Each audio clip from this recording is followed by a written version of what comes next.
तारीख, 24 तारीख, 27 तारीख जब पैसा का बनेगा। नमस्कार, आप मन देखा था छत्तीसगढ़िया टसन 24 आवाज छत्तीसगढ़ के। समय में किसान मन ला नहीं मिला थे पैसा, आवा देखथन पूरा खबर के माध्यम से।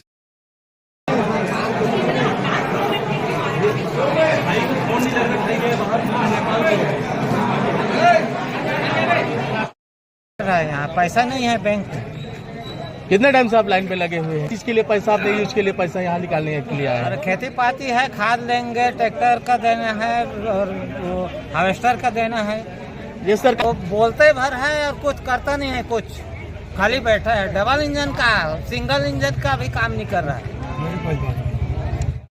बैंक में पैसा नहीं है और जितने किसान लोगों को आप देख रहे हैं भीड़ को, कम से कम यहाँ पे नहीं 10,000 किसान बैठे हुए हैं पैसा के लिए। इतना पैसा तो कम से कम ऐसा इतना जीरो बैलेंस तो रहता नहीं है बैंक में, इतना बड़ा बैंक है। कम से कम कुछ किसानों के लिए पैसे तो होना चाहिए। एकदम जीरो है, किसी किसान को नहीं मिल रहा है। और अभी ऐसा है कि जस्ट अपना किसान का पैसा अभी मिला नहीं है, अभी फिर से खेती का पुनः कार्य आ गया है। अभी सबको पैसा का इतना अर्जेंट है कि खाद लेना है, अनेक प्रकार की समस्याएं हैं अपना खेती के लिए। उन सब समस्याओं के लिए पैसा बगैर तो होता नहीं है। और अपना घरेलू समस्या भी है, बच्चों लोग पढ़ाई लोगों लिखाई का समय आया है, इसलिए पैसे का इतना तो है सर। कम से कम पैसा का तो व्यवस्था बैंक में करना चाहिए।